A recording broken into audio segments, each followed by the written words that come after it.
निष्काम कर्म करो, कर्म करो लेकिन फल की आकांक्षा मत रखो। और जो व्यक्ति कर्म के फल की आकांक्षा नहीं रखता है वो निरंतर आजीवन उस कर्म को कर सकता है। और जो फल की आकांक्षा रखता है और कर्म करता है और फल आने में देर होती है तो कर्म ही बंद कर देता है, कर्म छोड़ देता है। बस वहीं से उसकी जिंदगी अवरुद्ध होना शुरू हो जाती है। कर्म करो, फल की इच्छा मत रखो। वृक्ष लगाओ, खाद डालो, पानी डालो, रक्षा करो, सुरक्षा करो, फल तो अपने आप आ जाएगा। वृक्ष के पास रोज जा करके गाना गाओ कि फल कब दोगे, फल कब दोगे। वृक्ष कुछ बोलेगा नहीं तो तुम्हें गुस्सा आ जाएगी, नोच कर फेंक दोगे उस पेड़ को। ये बोलता नहीं है, 3 महीने से खाद पानी दे रहा हूं, क्या समझ रखा मुझको, तेरी ऐसी की तैसी, तुमने नोच डाला उसको। फल देने वाला बोलता नहीं है, डायरेक्ट फल दे देता है। इसलिए याद रखना, तुम कर्म करो, फल तो सब तरफ से आने वाला है। कुछ कर्मों का फल तत्काल भी आता है, कुछ का फल महीना 2 महीना 6 महीने बाद आता है, कुछ का फल बचपन के कर्म का फल जवानी में आता है, और जवानी के कर्म का फल बुढ़ापे में आता है, बुढ़ापे के कर्म का फल मरते समय मिलता है, और मरने के बाद भी जिंदगी के कुछ कर्मों का फल मिलता है।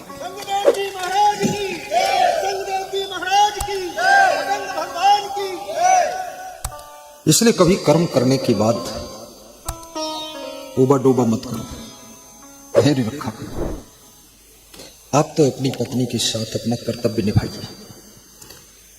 जो जस करे सो तस फल चाखे। तुम ये मत सोचो कि ये मेरे साथ क्या करेगी, तुम जो उसके साथ करना वो करो। वो जो कर रही है उसको वो फल चखने को मिलेगा, और तुम जो उसके साथ कर रहे हो उसका फल तुमको चखने को मिलेगा। फल तो मिलेगा।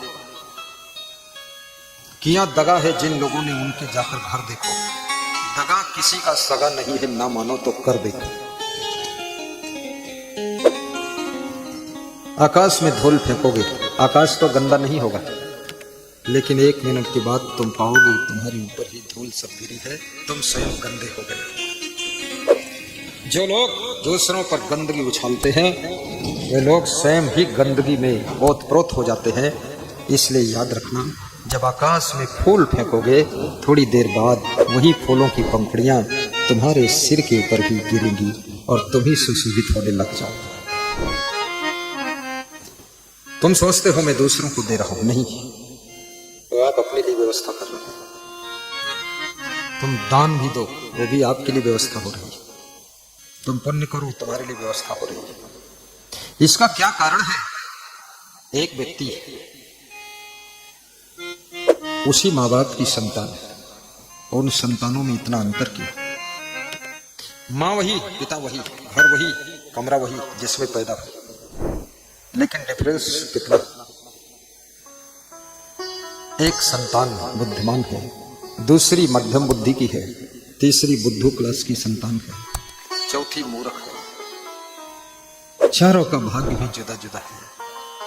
कोई गरीबी भोग रहा है, कोई धक्का खा रहा है, और कोई ठाठ बाट से जिंदगी जी रहा है, कोई मुस्कुरा रहा है, कोई लाल टपका रहा है। भाई तुम्हारा ही है, तुम कोशिश करते ये भी अमीर हो जाए, लेकिन मूर्ख इतना है 1 लाख दे दो, घर पहुंचते पहुंचते रास्ते में गिरा देता है। कितने पैसे गाड़ी दे दो, गाड़ी लेकर जाता है, रास्ते में खुद भी मर गया और गाड़ी भी टूट गई। तुमको खबर मिली कि लड़के मर गए, भाई साहब खत्म। तो तुम सोचते हो गाड़ी ना देते तो ही ठीक था, कम से कम जिंदा तो रहता। मूर्ख, तुम किसको अमीर बना सकते हो?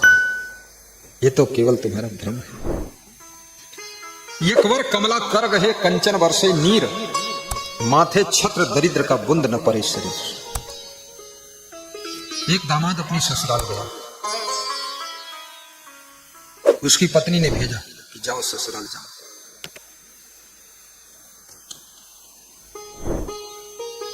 दिवाली का पर्व था, दिवाली से 4 दिन पहले भेजा।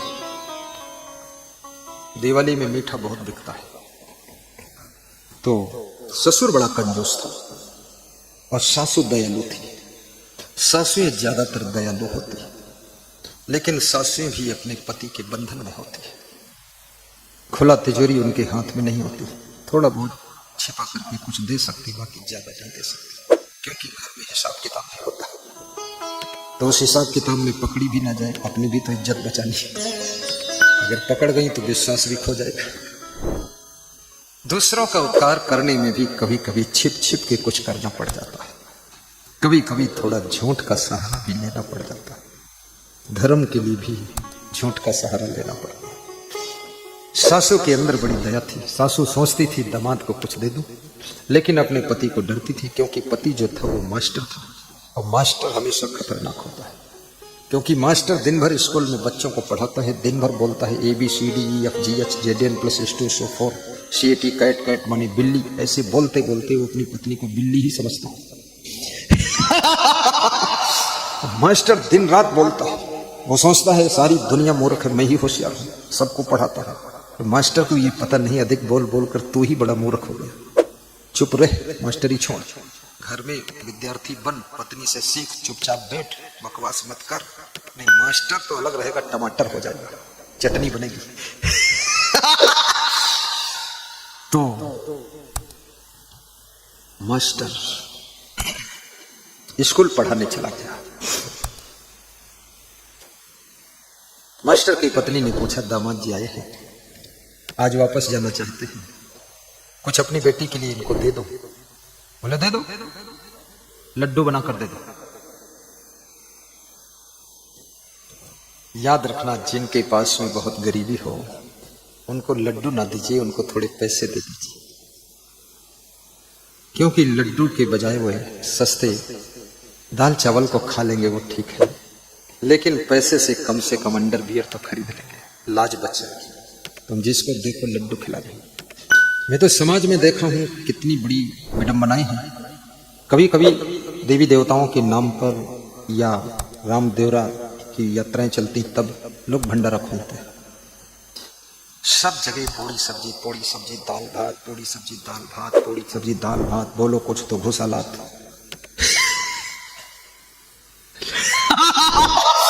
पर वहां कोई ऐसा भी होना चाहिए जो कंबल का भंडारा कर दो।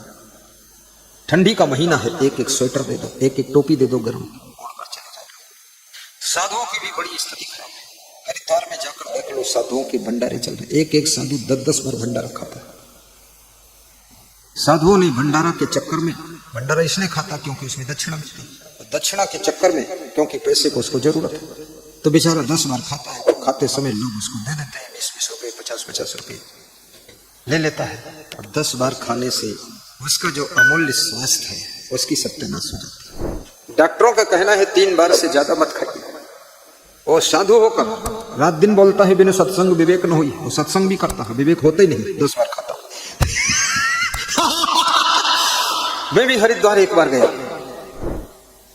तो गीता धाम में भंडारा था, गेट बंद था, ताला लगा था, साधु सब खड़े थे, 3000 साधु खाने के लिए। मैं तो दूर बैठा था, ऊंचे एक टीला था वहां। तो ज्यों ही गेट खुला, इतना जोर से सब भागे, अंदर घुसे। तो एक साधु थोड़ा मेरा परिचित था, मेरा हाथ पकड़ा और मुझे घसीट ले गया। मैंने कहा काहे के लिए घसीट रहे? बोले भंडारे में बैठने की जगह नहीं मिली। तो हमने कहा हमको तो खाने नहीं, बैठने क्या जगह, हमें क्यों उसमें भीड़ में घसीट रहे? छोड़ो, वो तगड़ा था, मैं छोटा था, मैं वही 23 साल का था, घसीट गया। बड़ी मुश्किल से हाथ छुड़ा पाया। बोला पंगत में बैठ जाओ। हमने कहा मैं पंगत में बैठने वाला साधु नहीं हूं, मैं दूसरों को पंगत में खिलाने वाला साधु हूं, मैं ये खाने वाला साधु नहीं। बकवास में नहीं पड़ता। बोले दक्षिणा मिलेगी। हमने कहा मैं खुद दक्षिणा बांटने वाला हूं, मैं बांटने वाला बनूंगा। हम ये लालच में नहीं पड़ते, बार बार खाओ, पेट खराब करो, फिर बार बार लेटरिन जाओ, मैं नहीं काम कर। मैं खड़ा रहा, तो उस पंगत में एक लंबा साधु इतना बड़ा डंडा लेकर घूम रहा था। वहां का मैनेजर था, वो मुझको बार बार देखता था, राउंड करता था। तो 2-3 साधुओं के सिर पर उसने 1-1, 2-2 डंडा मारा। तुमने कहा भंडारे में ये भी मिलता है क्या? तो मैं थोड़ा हंसमुख था, मैं हंस दिया, मुस्कुरा दिया। तो मेरे पास आया बूढ़ा लंबा साधु, बोला आप भी आओ, बैठो महाराज जी, अंदर स्पेशल कमरे में भोजन करो। मैंने कहा मुझे भोजन नहीं करना है, केवल दर्शन करना है कि यहाँ क्या हो रहा है। बोले क्या देखा तुमने? हमने कहा यहाँ डंडा भी मिल रहा है, ये भी देखा है, खोपड़ी पर लगा 1 टन से। बोले ये बहुत दुष्ट लोग है, एक बार पूरा गेट गिरा दिया था ढकेल के इन लोगों ने। तब से हम गेट में ताला मारते हैं, पुलिस रखते हैं और डंडा रखते हैं, और डंडे के डर से ये चुप है, नहीं तो यहाँ हुड़दंग मचा देंगे। अभी अभी की खबर है, न्यूज में आया है कि किसी बारात में रसगुल्ला खाने को लोगों को कम मिले तो रसगुल्ला के लिए मारपीट हो गई बारातियों में, मेहमानों। रसगुल्ला के लिए इतने गधे लोग। 10 रुपये का रसगुल्ला है और मारपीट करके बेइज्जती कराया। बारातियों के पास भी संतोष और विवेक होना चाहिए। किसी के यहाँ बारात में जाइए, मेहमान बनकर जाइए, रसगुल्ला पर कुत्तों की तरह मत टूटिए। याद रखना, सबको खाने दीजिए, केवल देखते रहिए। उस दिन व्रत रख लीजिए, इन बेईमानों के चक्कर में पड़िए, व्रत रहो।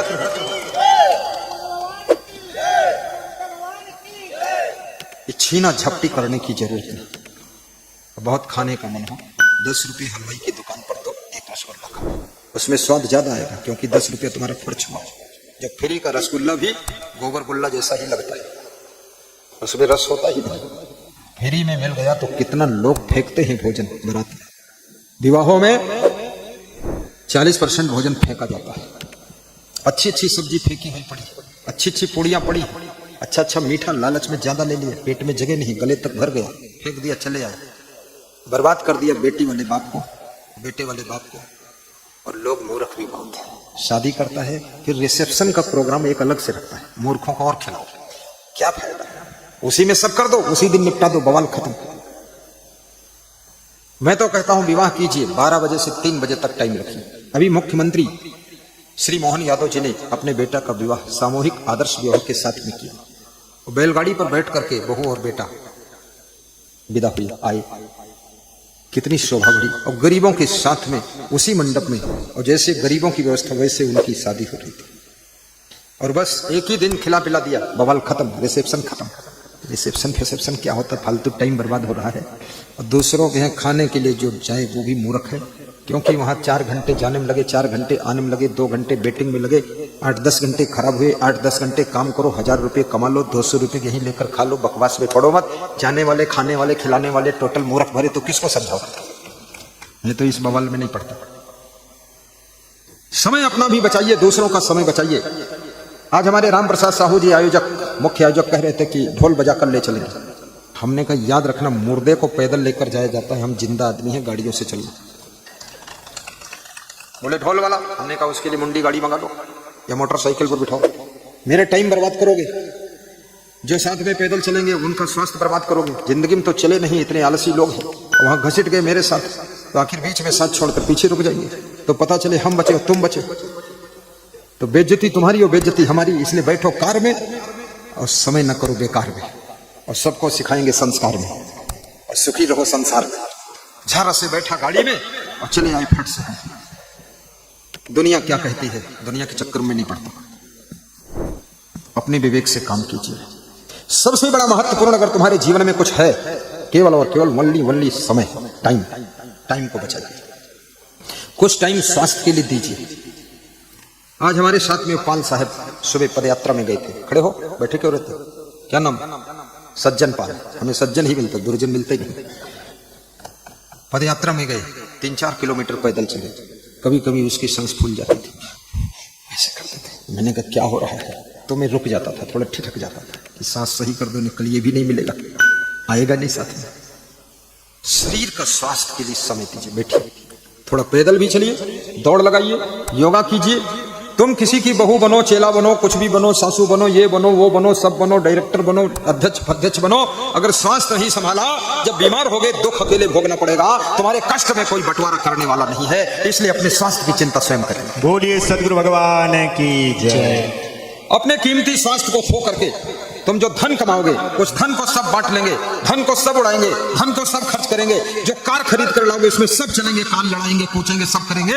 मकान बनाओगे इसमें सब तुमसे ज्यादा सोएंगे और खूब गंदगी मचाएंगे, लेकिन तुम्हारा स्वास्थ्य जो खो जाएगा, बीमारी जो तुम पाओगे, उस बीमारी को तुम अकेले भोगोगे, कोई उसमें बंटवारा करने वाला नहीं।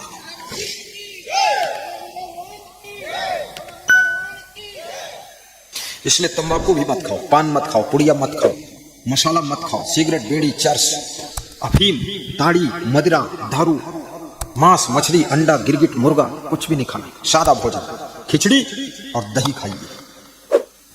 बस 14 जनवरी आने वाली है, 14 जनवरी से खिचड़ी शुरू करो। और खिचड़ी में क्या उचड़ी, खिचड़ी ही सब कर देगी काम। खिचड़ी पेट के रोग खत्म करेगी। बस 100 ग्राम दही और 500 ग्राम खिचड़ी। 2 किलो खिचड़ी खाओगे तो खिचड़ी भी तुमको बीमार कर देगी। कितने लोग तसला भर कर खिचड़ी खाते हैं।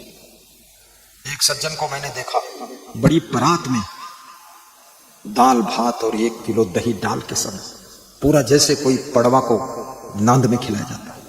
तो मैं देखा इसे, मैंने कहा इतना खाता है। तो उसके मन में था देखो ना, निशर्म लग जाए, तुम चले जाओ, मंच पर सुना दोगे फालतू। इसलिए प्रखर वक्ता से सावधान रहना चाहिए।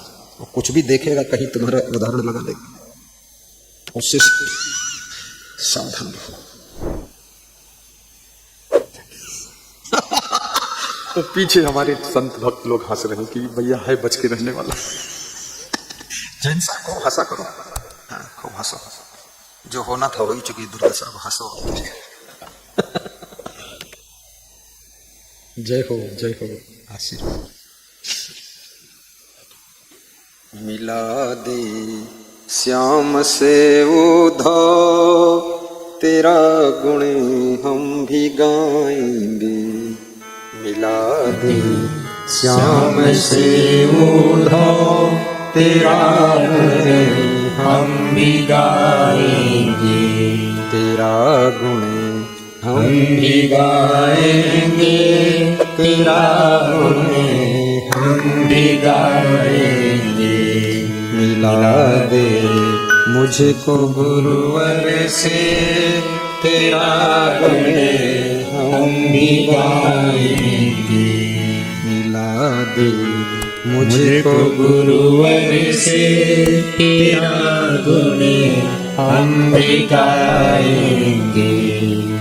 गए गोकुल से जब से ओ, नहीं वापस यहाँ आए। गए गोकुल से जब से वो, नहीं वापस यहाँ आए। गोपियाँ भगवान कृष्ण के लिए कह रही है उद्धव से, अपने मन की व्यथा को किसी से कहने का मौका मिल जाए तो भी व्यथा हल्की हो जाती है। तुम्हारी व्यथा की कथा सुनने वाला कौन है? जो प्रेम से तुम्हारी दुख दर्द की कथा को सुन लेता है, सुनाते सुनाते ही तुम्हारा दुख दर्द हल्का हो जाता है। मनोवैज्ञानिक दवाई नहीं खिलाते, वो केवल तुम्हारी दुख दर्द की कथा को सुन लेते हैं और सुनने से तुम अच्छा एहसास करो। इसलिए कभी कभी अपने बच्चों के मन की बात को सुन लिया करो, बेटी के मन की बात को भी सुनो, पिताजी के मन की बात को भी सुनो। जिनके मन की बात मन ही में रह जाती है, वो बहुत बड़ी दुखद कहानी बन जाती है। जीवन में कोई ऐसा व्यक्ति हो आपके साथ, चाहे आपकी पत्नी हो या पति हो, बेटा हो, बेटी हो, बहू हो, पोता हो, पिताजी हो, माताजी हो, जिनसे तुम अपने दुख दर्द की कहानी, अपने मन के सुख शांति के समाचार बता सको। कल हमारे पास में लखनऊ से फोन आया, तो भक्त ने बताया ये खुशखबरी है। अपनी खुशखबरी भी किसी को तो खबर सुनाने में अच्छा लगता है। कोई सुनने वाला ही नहीं तुम्हारी खुशखबरी सुन करके लोगों को दुख खबरी हो जाती है। दुनिया में ऐसे लोग बहुत हैं, तुम खुशखबरी सुनो उनको दुख खबरी हो गई। ईर्ष्यालु, झरसुआ, जलन करने वाले जल भुन के राख हो जाते। तुमने सुनाया कि मेरी बेटी फर्स्ट पास हुई, मामा जी को दुख हो गया कि मेरी बेटी तो फेल हो गई, इसकी बेटी फर्स्ट हो गई, वो भी फेल हो जाती तो बराबर हो जाती। किसी की खुशखबरी को सुन करके खुश होना भी एक बहुत बड़ी साधना है, बहुत बड़ी साधना है। जो दूसरों की खुशखबरी में खुश होता है, याद रखना उसको दुनिया में दुखी होने का कोई उपाय नहीं बचता है, हमेशा खुश ही रहता है।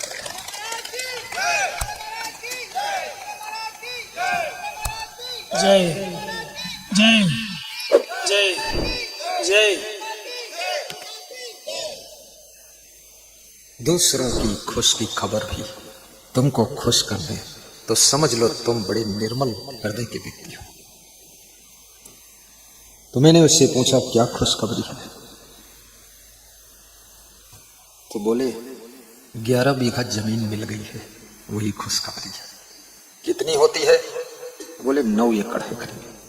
तो मैंने कहा बहुत बढ़िया है। बोले इसमें आपका आश्रम बनाऊंगा। तो मैंने कहा और बढ़िया है। तो बोला कि बस आज्ञा दीजिए। बिल्कुल नहीं दूंगा, बाद को सोचूंगा। किसी से कुछ भी लेने में भी विचार कीजिए। कोई तुम्हें कुछ दे रहा है, लपक के ले मत लेना। विचार करना कि लेना चाहिए, कितना लेना चाहिए कि नहीं लेना चाहिए। ये कहीं भावुक होकर तो नहीं दे रहा है। हमारे आश्रम पर एक सरदार जी आए, बोले 100 एकड़ जमीन दान कर। तो हमने कहा घर वापस जाओ, ठंडा पानी पियो, फिर आना, कल बताओ। बोले लिखवाना ही लिखवा लो, नहीं तो दूसरे को दे दूंगा। तो हमने कहा क्रोध में दिया हुआ दान लिया नहीं जाता है और जोश में किया हुआ दान स्वीकार नहीं किया जाता है। घर में जाओ, ये दान करने का मन हुआ क्यों 100 एकड़? बोले आज बेटे से झगड़ा हुआ है, उसने कहा है तुमने जिंदगी में किया क्या है? कुछ नहीं किया है। इस बात की गुस्सा है, दिखा दूंगा कुछ नहीं किया तो कुछ ही नहीं रखूंगा, सब दान कर दो। तो उनको दूध पिलाया और उनके घर भेजा और सवेरे फिर आए। तो हमने कहा अब क्या हाल है? और बेटा शाम को मिला, हमने समझाया पिताजी के पैर छू लेना, थोड़ा जोश में है, गुस्सा में है, 100 एकड़ दान करने आए थे, तेरा नुकसान होगा, हम तो लेंगे नहीं, कोई दूसरे को दे देगा। तो बोला हम आज ही छू लेंगे पैर। हमने कहा रात में क्षमा मांग लेना कमरे में जाकर। बोले मांग लूंगा। उसने पाँव छुए, क्षमा मांग लिया रात में कमरे में। सुबह सरदार जी आए, हमने कहा अब क्या हाल है? बोले अब 1 कौड़ी नहीं दूंगा, सब बेटे को दूंगा। कोई व्यक्ति अपने बेटे से नाराज होकर के दान कर रहा, उसका दान लेना भी नहीं चाहिए। कोई बहू से नाराज होकर दान दे रहा, वो दान नहीं लेना चाहिए, क्योंकि बेटे और बहुओं का भी तो हक है, बेटियों का भी तो कुछ हक है। उस संत को अगर कुछ भी ना दान मिले तो भी ठीक है, और बहुत कुछ मिल जाए तो भी ठीक है, सब कुछ मिल जाए तो भी ठीक है, क्योंकि संत का परिवार तो ये संसार ही है। जितना मिलेगा उतने का भंडारा ही होगा, भक्तों की सेवा ही होगी। इसलिए कम मिले तो कम कर दो, कोई बात।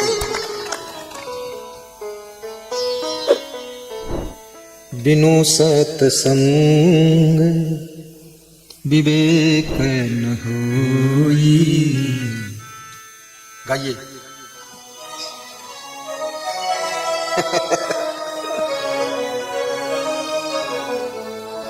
राम कृपा बिनु सुलभ न सोई। बिनु सत्संग विवेक न होई। राम कृपा बिनु सुलभ न सोई। बिनु विवेक सुखी नहीं कोई। बिनु सत्संग विवेक न होई। बिनु विवेक सुखी नहीं कोई। बिनु सत्संग विवेक न होई। बोले सद्गुरु भगवान की जय। कृष्ण कहते हैं अर्जुन, 3 नरक के द्वार, त्रिविधम नरक सीधम द्वार, नाशनम आत्मा।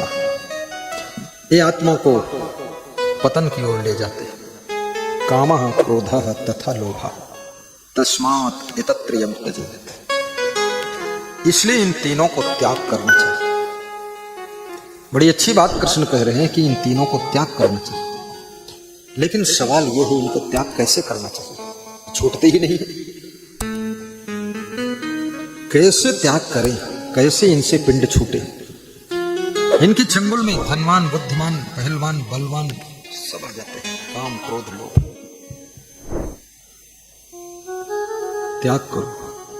तो अर्जुन ने पूछा त्याग करने से भी क्या फायदा? मनुष्य का मन फायदे पर गिरता है। एक बनिया का बेटा फिसल कर गिर पड़ा, सड़क पर फिसला और जोर से धड़ाम से गिरा, चोट लगी। लोग दौड़े और बनिया से बताया तेरा बेटा सड़क पर बहुत जोर से फिसल कर गिर पड़ा, बहुत जोर से गिरा, चोट लगी। बनिया हंसने लगा। बनिया बोला बनिया का बेटा हमेशा फायदे पर गिरता है, नुकसान पर कभी गिरता नहीं। अगर थोड़ी चोट लगी हुई तो फायदा बड़ा हुआ होगा। बेटा जब घर आया, पैर में चोट लगी, लंगड़ाता हुआ है। बाप ने पूछा तू सड़क पर गिरा, खबर आ गई है तो क्यों गिरा? बोले पिताजी 100 के नोटों की गड्डी पड़ी थी, इसलिए मैं धड़ाम से गिरा ताकि चुपके से गड्डी पॉकेट में रख लूं। अगर झुक कर उठाऊंगा लोग देख लेंगे, छीन लेंगे। बनिया का पुत्र जब गिरता है तो फायदे पर गिरता है, घाटे पर कभी गिरता ही नहीं। सभी का मन बनिया ही है, केवल बनिया बनिया नहीं है, तुम भी बनिया हो। यहां सब बनिया ही बैठे, हर व्यक्ति फायदे पर ही गिरता है। अर्जुन भी बनिया है। अर्जुन पूछ रहा है इन तीनों को त्याग करने से फायदा क्या है? फायदे के बिना तुम कहां कुछ करते हो? पहले तो फायदा ही देखते हो। तो फायदा है, कई लोग फायदा के लिए तो कायदा भी छोड़ देते, फायदा के लिए मर्यादा भी छोड़ देते। लेकिन जो मर्यादा छोड़कर फायदा उठाता है वो घाटे का सौदा है। कायदे में रहो, मर्यादे में रहो तो फायदे में रहोगे। कायदा का मतलब होता नियम, मर्यादा का मतलब होता है आपकी संस्कृति और संस्कार, आपका मानव शरीर, आपका कुल परिवार कुटुंब, आपके माता पिता का मान सम्मान, उनकी मर्यादा बनाकर। मर्यादा बहुत बड़ी चीज है। लक्ष्मण रेखा को सीता जी ने लांघा, कहने के लिए लक्ष्मण रेखा है, वो लक्ष्मण रेखा नहीं है, वो संयम नियम की रेखा है, कायदा की रेखा है, वो मान मर्यादा की रेखा है। जब कोई नारी संयम नियम की रेखा को लांघ जाती है तो मन रूपी रावण के चंगुल में आ जाती है, और जो नारी कायदा और मर्यादा की रेखा के अंदर रहती है उसको मन रूपी रावण कभी उठाकर नहीं ले जाता है, उसको आत्मा राम के साथ में शांति प्राप्त करती है। इसलिए मर्यादा बहुत बड़ी चीज है। हम संत हैं, संत की क्या मर्यादा होती है? संत को अपनी मर्यादा में रहना चाहिए। सब जगह संत को खड़े भी नहीं होना चाहिए, हर दुकान पर भी नहीं जाना चाहिए। उस गली से मत निकलो जिस गली में अमर्यादित चीजें बिक रही हैं, दिख रही हैं, अभद्र चीजें हैं, वहां संत को निकलना नहीं चाहिए। क्योंकि निकलते हुए भी कोई देख लेगा तो तुम पर संदेह करेगा इस गली से निकले क्यों, आखिर इसमें जरूरत क्या, आखिर कुछ तो रुचि है इनको, क्या कारण यहां आए क्यों। इसलिए संत का रास्ता भी मर्यादा पूर्वक होना चाहिए। संत बहुत बड़ी चीज है, छोटी चीज नहीं। संत वह व्यक्तित्व है जिसको भगवान भी प्रणाम करते हैं, जिसको भगवान ने भी कहा है कि मोते अधिक संत कर लेख।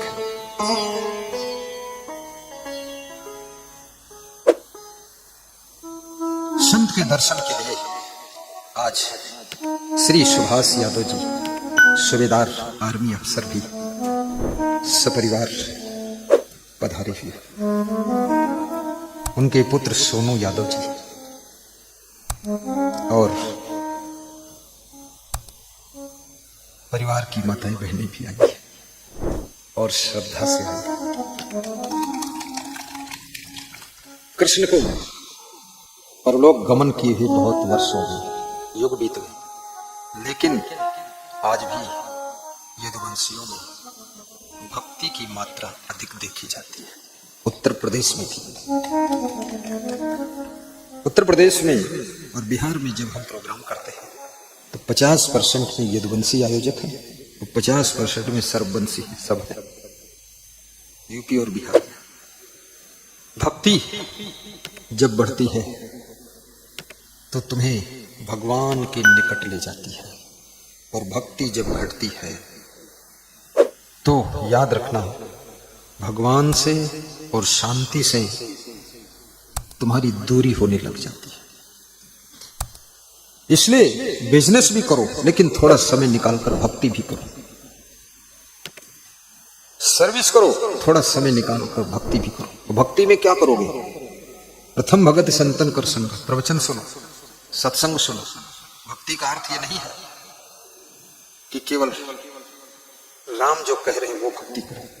कितने लोगों ने भक्ति का रूप बदल डाला, भक्ति का रूप बिगाड़ डाला, भक्ति के नाम पर हुड़दंग कर डाला, भक्ति के नाम पर हो हल्ला। भक्ति सभ्यता, शालीनता, भद्रता, सौम्यता से ही सुशोभित होती है। कितने लोग तो अपने इष्ट की भक्ति करते हैं लेकिन भगवान और अल्लाह के नाम पर भी मानव से प्रेम नहीं, सोचते हैं केवल हमारा ही मजहब रहे, हमारा ही धर्म रहे, बाकी सब मिटा दें। बहुत बड़ी गलती है। भगवान को मानने का अर्थ है, कठोपनिषद के ऋषि ने अध्याय 1 में 3 नंबर वल्ली में एक श्लोक में कहा है कि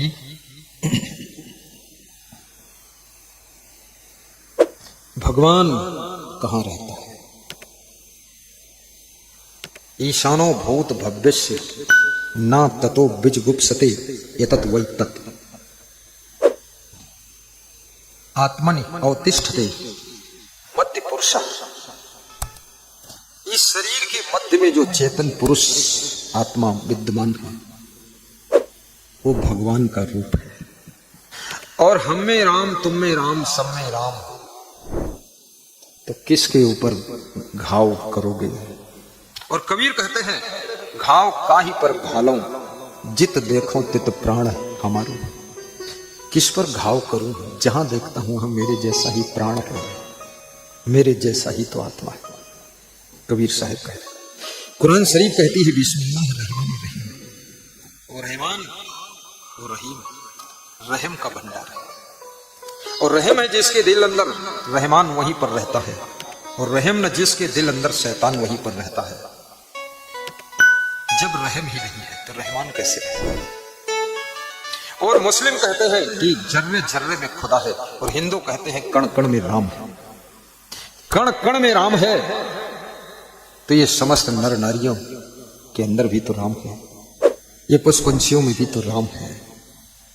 और जर्रे जर्रे में खुदा है तो हिंदू में भी खुदा है, ईसाई में खुदा है, मुसलमान में भी खुदा है, यहूदी पारसी में खुदा है। फिर खुदा से क्या जुदा है। और जब सब में खुदा है तो फिर ये कत्लेआम क्यों, आतंकवाद क्यों, उग्रवाद क्यों, बम विस्फोट क्यों, लब जिहाद क्यों, ये बवाल क्यों। जब सब में खुदा है तो खुद के खुदा को पहचानो और सबके खुदा को नमस्कार करो, तब समझ लो तुमने इबादत को पूरा कर लिया।